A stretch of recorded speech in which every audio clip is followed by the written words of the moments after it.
jamono ji sénégalais yi ñu bëri dañoo yeewu ak nakaraan ci li nga xamante ni publié nañ ko fan yële mu jëm ci rapport Cour des comptes ñu gis ni li ñu annoncé woon ci ay tête daanaka romb nañ ko jamono ji on a même dépassé le seuil ci noonu nag nguur gi daal di jël ay mesures d'ajustement ci yooyu mesures d'ajustement yi nag moom moo di xool nu ñu wàññee salaire u yenn ministres yi DG yi ak yenn subvention yu jëm ci wàllum ndox courant ak carburant sa gis-gis ci loolu. Wow, je pense que depuis une semaine que ce rapport d'exception, on va dire, est sorti, est paru en tout cas. Nombreux ont été choqués, mais aussi nombreux sont dans la manipulation. loolu mooy li nga xam ne moo am maanaam ni mbir mi doyee waar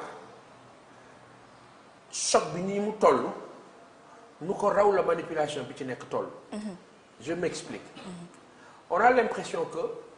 bu ñu xoolee par exemple nguur gi xanaa xamoo lenn ajarat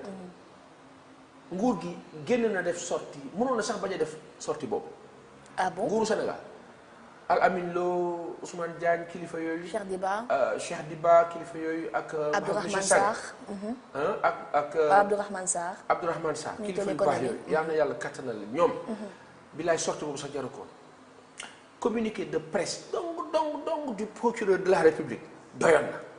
le procureur comme na Serigne Bassirou Gueye defoon suñu beneen kilifa boobu nu mu kaan na mu defoon génn wax ci Ousmane Sonko benn procureur de la République rek génnoon na doyoon na tey pour génn def sortie def déclaration ne lii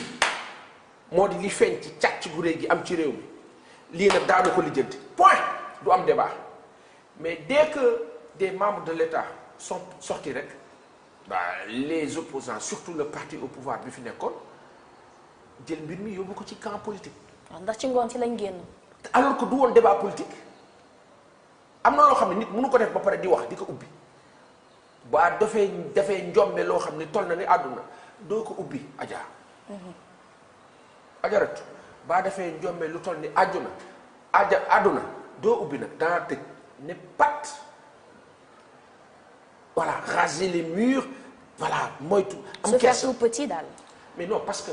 ce qui est maintenant ça fait partie du jeu, ça fait partie de la manipulation. Nguur ak APR daf fay nekkoon di ñu torturer. Ils nous ont torturés ces gens-là. Ak respect bu ñu am ci ñoom la vérité saillante des faits moo ne ils nous ont malmenés ci sunu koppar ci comportement ci arrogance ci rapport interpersonnel ci lépp. Ils ont été mais trop discordants et d'une irrévérence inouïe dañ ko nekk bi ñu fi nekkee ci nguur gi nekk bëgg ko nekk nag après te loolu ce n'est pas normal tey déggoo ma ne la bu procureur bi rek génnoon def déclaration doyoon na sëkk daal di nekkat y aura une suite réservée suite à des enquêtes qui seront menées nguur gi nekk moom ca la mu war a nekk ca urgence ya nekk ca la ne te ci loolu la war a nekk ca urgence ya benn mais quand nos parents de l'APR sont sortis on a vu parler des faits techniquement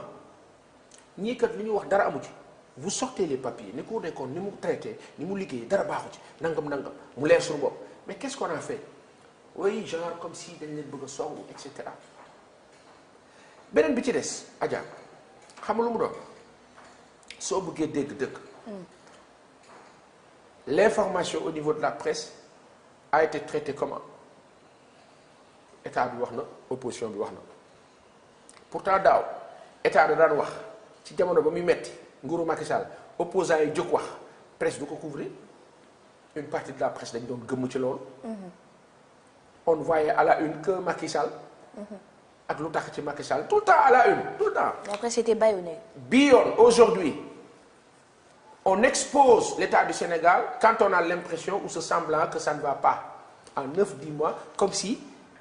la presse est contre ce régime-là. C'est l'impression qui est donnée. La presse n'est pas contre ce régime mais il faut aider la presse à comprendre ce régime. La presse n'est pas contre le régime mais il faut aider la presse à comprendre ce régime. Et la meilleure façon d'aider la presse à comprendre ce régime, c'est qu'il y ait un link. Il n'y a pas de link entre la presse actuelle et le gouvernement du Sénégal. de sorte que si les gens ont cette impression que le gouvernement au Sénégal benn journal oui yor rek moo fi nekk di ko jàppale ak Le Soleil peut-être voilà le reste mooy loolu cette impression-là il faut la casser il faut que toute la presse fasse le travail nécessaire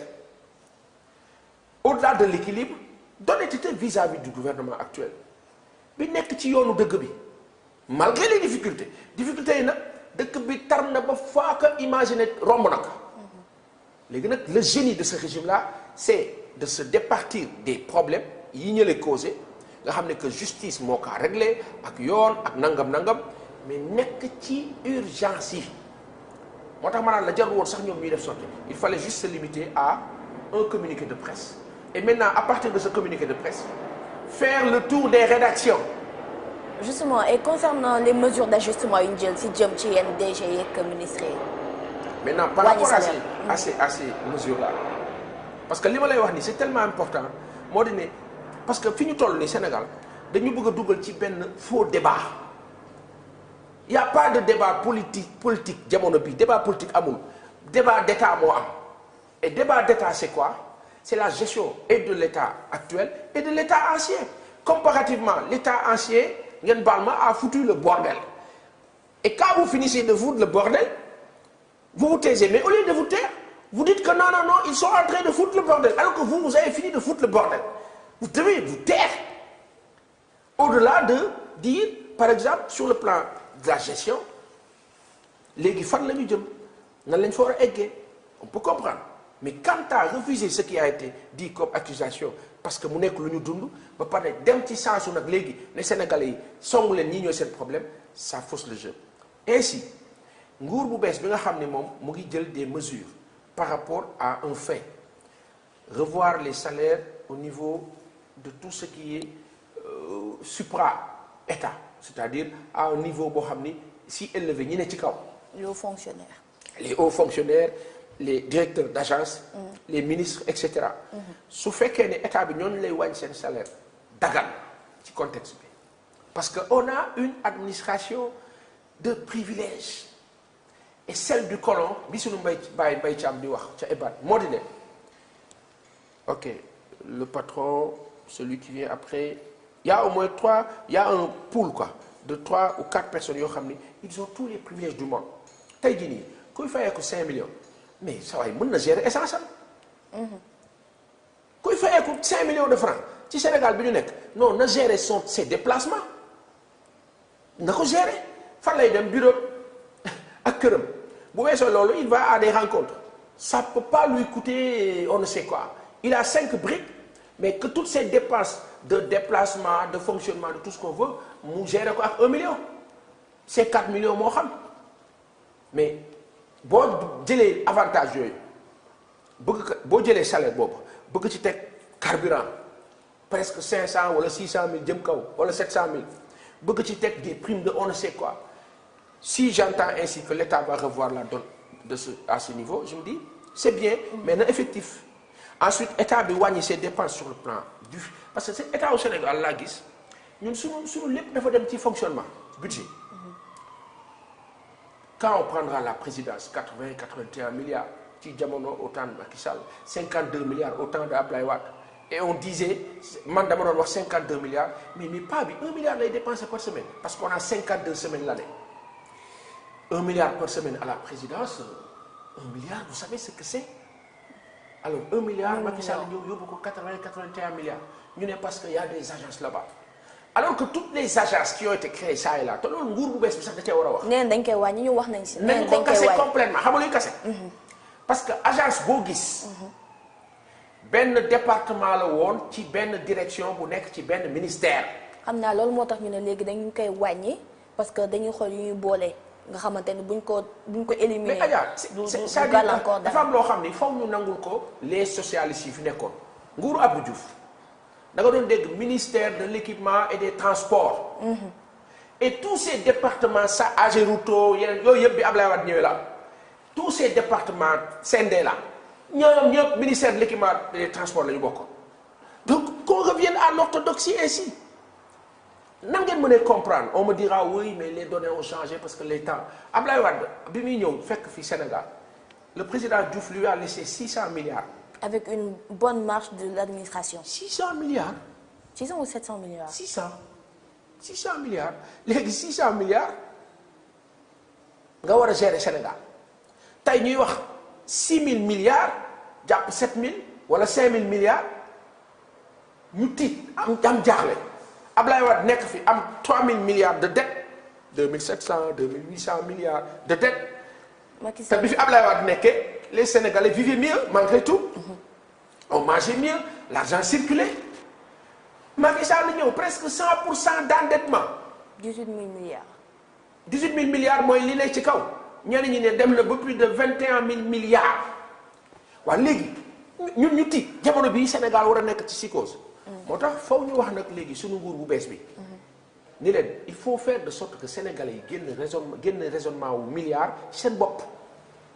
Il faut revenir à la vérité. La vérité c'est que